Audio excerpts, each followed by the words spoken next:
Hello everyone, welcome to I+ Training Solution.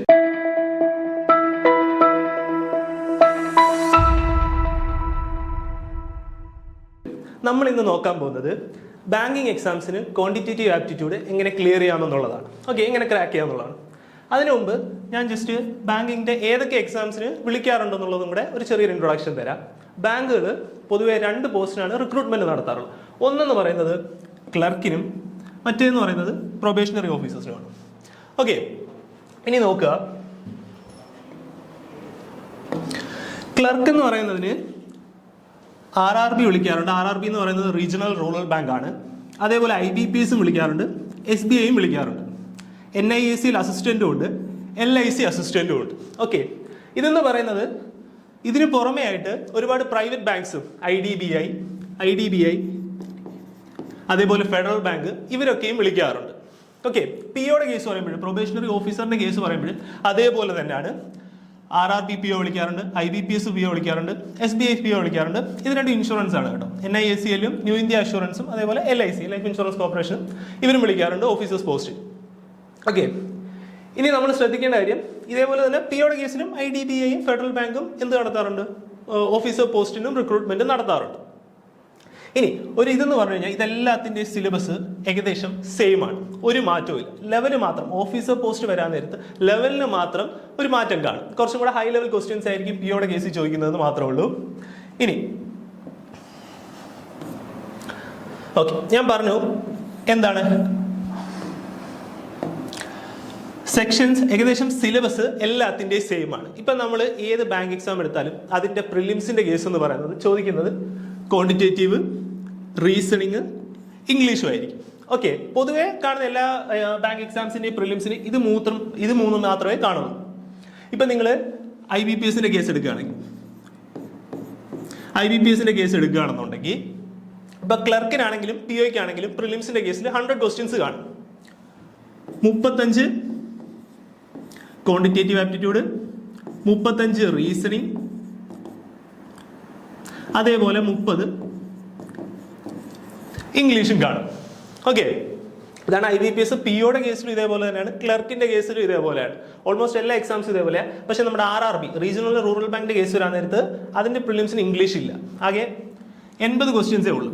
RRBയുടെ case പറയാന്നുണ്ടെങ്കിൽ അതിന് 40 QA, 40 reasoning ആണ്.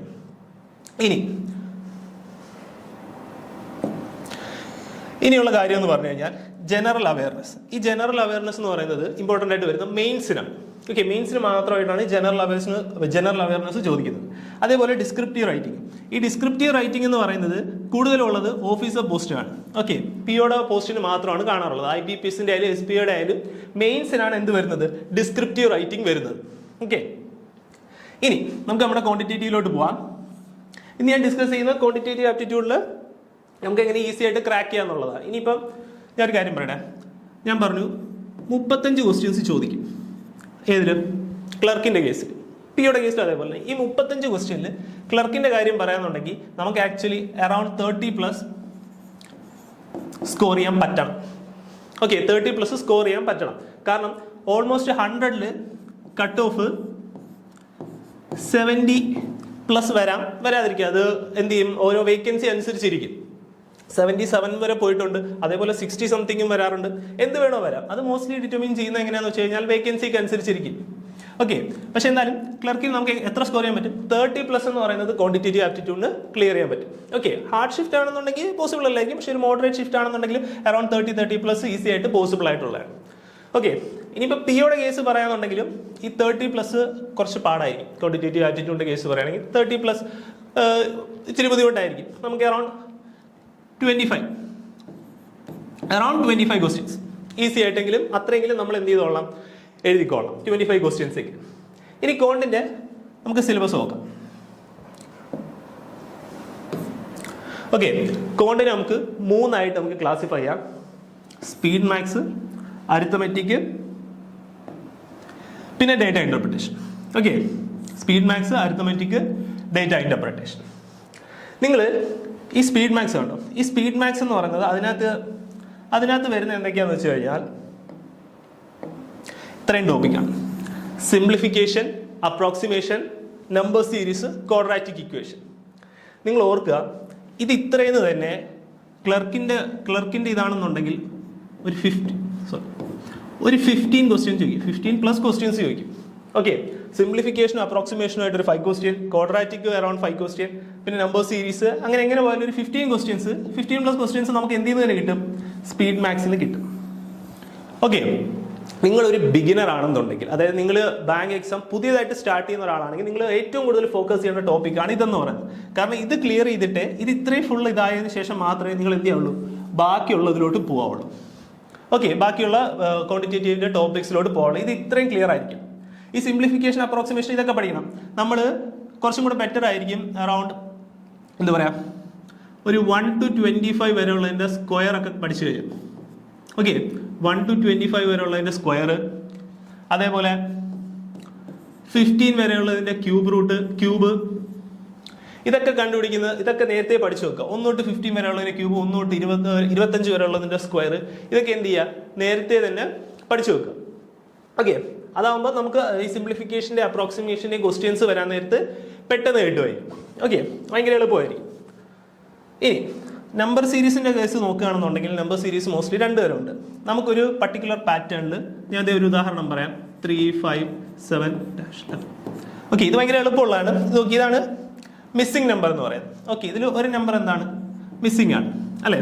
Number series usually 2 type ഉണ്ട്, missing നമ്പറും ഉണ്ട്, റോങ് നമ്പർ സീരീസും ഉണ്ട്. ഇതെന്ന് പറയുന്നത് എന്താണ്, മിസ്സിംഗ് നമ്പർ ആണ് അല്ലേ. അതായത് ഇവിടെ ഒരെണ്ണം വേക്കൻ്റ് ആണ്. നോക്കി, 3 എന്നുള്ള 5 ആയി, 5 എന്നുള്ളത് 7 ആയി. അപ്പോൾ 7 എന്നുള്ള എന്താകും, നോക്കി, 3 ൽ 5 ആവൻ എന്തായി, 2 കൂടി. 5 ൽ 7 ആവൻ എത്രയായി, 2 കൂടി. ഇനി 7 ൽ എന്താവണം, 9 ആവണം അല്ലേ, 2 കൂടി 9 ആവണം. ഇനി നോക്കുക, പാറ്റേൺ കണ്ടിന്യൂ ആവുന്നുണ്ടോ നോക്കിയേ, 9 ൽ 2 കൂടി എന്തുമായി, 11 ആയി. ഓക്കെ, ഇനി അതേപോലെ റോങ് നമ്പർ ആണെന്നുണ്ടെങ്കിൽ, റോങ് നമ്പർ സീരീസ് ആണെന്നുണ്ടെങ്കിൽ നോക്കുക, നിങ്ങൾക്ക് ഇവിടെ ഒരു നമ്പർ തന്നു കാണും, ഇവിടെ 10 എന്നാണ് തന്നിരിക്കുന്നത്. ഓക്കെ, നമുക്ക് ഇങ്ങനെ ഒരു പാറ്റേൺ തന്നു, എന്നിട്ട് ക്വസ്റ്റ്യനിൽ പറയും find the wrong number, find the wrong one out. നോക്കിയാൽ 3 എന്നുള്ള 5 ആയി, നേരത്തെ പോലെ തന്നെ 5 എന്നുള്ള 7 ആയി. അതായത് 2 കൂടി. ഇവിടെ നോക്കി 7 ൽ 3 ആണ് കൂടി, 10 ൽ 1 ആണ് കൂടി. ഇവിടെ ഒരു സീരീസ് ആയിട്ട് പോകുന്നുണ്ടോ, ഇല്ല. അപ്പോൾ ഏതാ നമ്പർ തെറ്റി, 10 ആണ് തെറ്റി. 10 മാറി അവിടെ എന്തായിരുന്നു വരണ്ട, 9 ആയിരുന്നു വരണ്ട. 9 വന്നിരുന്നെങ്കിൽ എന്തായാലും പാറ്റേൺ കറക്റ്റ് ആയത്.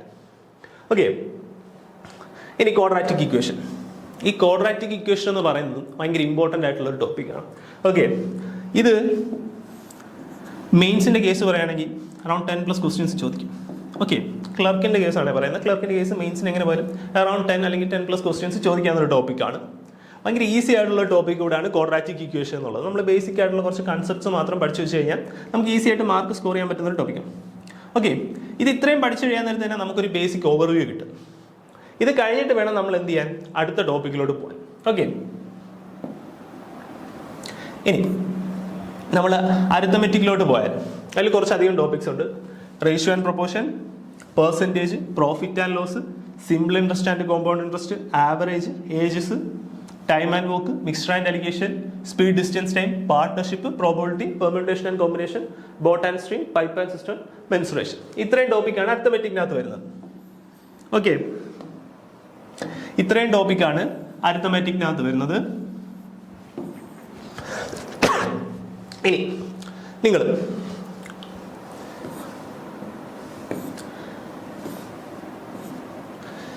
ഇത് കണ്ടോ, ഡേറ്റ ഇന്റർപ്രിട്ടേഷൻ. ഈ ഡേറ്റ ഇന്റർപ്രിട്ടേഷൻ എന്ന് പറയുന്നത് അതും ഭയങ്കര ഇമ്പോർട്ടൻ്റ് ആയിട്ടുള്ള ടോപ്പിക്കാണ്. കാരണം നിങ്ങൾക്ക് ഒരു ബാങ്ക് എക്സാം ക്ലിയർ ആവണോ, ഈ ഡേറ്റ ഇന്റർപ്രിട്ടേഷൻ ചെയ്തേ പറ്റുള്ളൂ.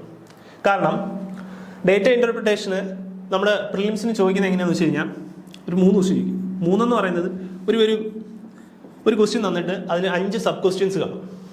ഓക്കെ, 5 സബ് ക്വസ്റ്റ്യൻസ് കാണും. 3 to 4 ക്വസ്റ്റ്യൻസ് വരെ ചോദിക്കുക. അതായത് ഒരു ഇതിൽ നിന്ന് 5 സബ് ക്വസ്റ്റ്യൻസ് കാണും. അങ്ങനെയാണെങ്കിൽ മൊത്തം 3 വന്ന എത്ര ക്വസ്റ്റ്യൻസ് കാണും, മൊത്തം 15 ക്വസ്റ്റ്യൻസ് കാണും. ഓക്കെ, ആകെ ക്വാണ്ടിറ്റേറ്റീവ് ആപ്റ്റിറ്റ്യൂഡിൽ എത്രയേ ഉള്ളൂ, 35 ക്വസ്റ്റ്യനേ ഉള്ളൂ. ഓക്കെ, ആകെ 35 ക്വസ്റ്റ്യനേ ഉള്ളൂ. ആ 35-ൽ 15+ ക്വസ്റ്റ്യൻസ് എന്ത് വരും, ഡേറ്റ ഇന്റർപ്രിട്ടേഷൻ തന്നെ ആയിരിക്കും. അത് 100% കൺഫേം ആണ്. ഇതിനി 15 ആണോ 20 ആണോ എന്നുള്ളതിൽ മാത്രമേ എന്തുള്ളൂ, ഡൗട്ടുള്ളൂ. ഈ ഡേറ്റ ഇന്റർപ്രിട്ടേഷൻ ചെയ്തില്ല എന്നുണ്ടോ നമ്മൾ ഒരു ബാങ്ക് എക്സാമും ക്ലിയർ ആവാൻ പോകുന്നില്ല. ഓക്കെ, അത് അത്രയ്ക്ക് ഇമ്പോർട്ടൻ്റ് ആയിട്ടുള്ളൊരു ടോപ്പിക്കാണ്. ഈ ഡേറ്റ ഇന്റർപ്രിട്ടേഷൻ എന്ന് പറയുന്നത് എന്താണെന്ന് വെച്ച് കഴിഞ്ഞാൽ നിങ്ങൾക്ക് പല രീതിയിൽ അതിനെ ക്ലാസിഫൈ ചെയ്യാം. പൈ ചാർട്ടുണ്ട്, ടാബുലർ ഉണ്ട്,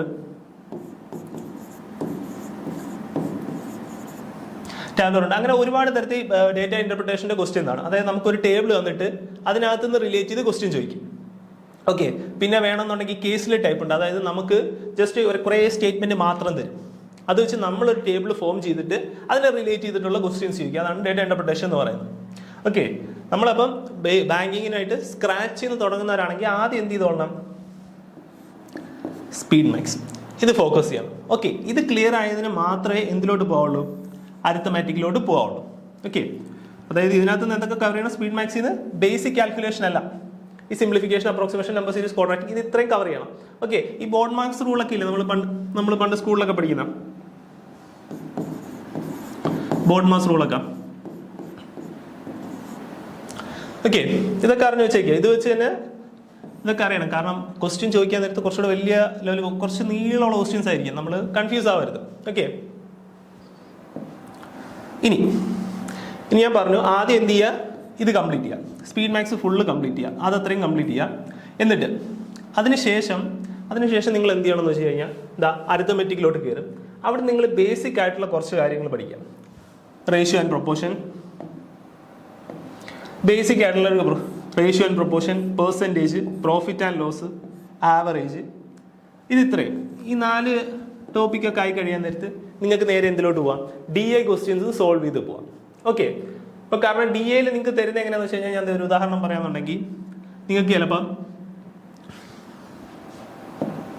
സ്ഥലമില്ല, DIയിൽ ചിലപ്പോൾ ഇങ്ങനെ ആയിരിക്കും ചോദിക്കുന്നത്. നിങ്ങൾക്ക് ഒരു ടേബിൾ തരും, നിങ്ങൾക്ക് ഇങ്ങനെ ഒരു ടേബിൾ തരും, ABC എന്നും പറഞ്ഞ്. ഇനി എയും ബിയും സിയും ഓറഞ്ചും ആപ്പിളും വിറ്റു. ഓക്കെ, ക്വസ്റ്റ്യൻ തരിക. എന്ത് ചെയ്തു? എയും ബിയും സിയും ഓറഞ്ചും ആപ്പിളും സെൽ ചെയ്തു. ഒരു ഉദാഹരണം പറയുന്നതാണ്. A 10 ഓറഞ്ച് സെൽ ചെയ്തു, B 20 ഓറഞ്ച് സെൽ ചെയ്തു, C 30 ഓറഞ്ച് സെൽ ചെയ്തു. അതേപോലെ